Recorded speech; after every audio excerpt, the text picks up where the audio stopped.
समाजामध्ये दुही आणि त्या ठिकाणी दुफळी पाडण्याचं काम करतो। मी या ठिकाणच्या सर्व बांधवांना या ठिकाणी सांगेल की बांधवांनो, आज आपल्याला या देशासाठी नरेंद्र मोदी सारखं नेतृत्व किती आवश्यक आहे हे तुम्हालाही मला काही सांगायची आवश्यकता नाही। समाजासाठी कुठला त्याग केला नाही, कुठली मदत केली नाही, कोणाच्या अडीअडचणीला धावून गेले नाही, कोणाच्या सुखदुःख फिरताना दिसत आहे।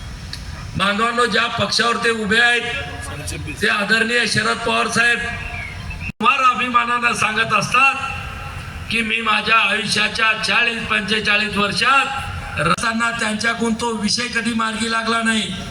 पण या महायुतीचे एकनाथराव शिंदे साहेब असतील, देवेंद्र फडणवीस असतील, अजितदादा असतील, महायुतीचं सरकार असेल, आदरणीय नरेंद्र मोदीजींच्या मार्गदर्शनाखाली मराठा आरक्षणाचा प्रश्न त्यांनी निकाल।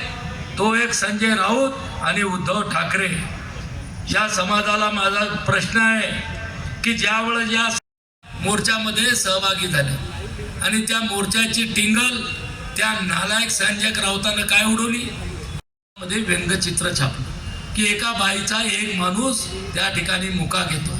मग एवढी मराठा समाजाची हेटाळणी टिहाळणी करणाऱ्या या लोकांच्या मागे हा समाज जाणार नाही याची मला खात्री आहे।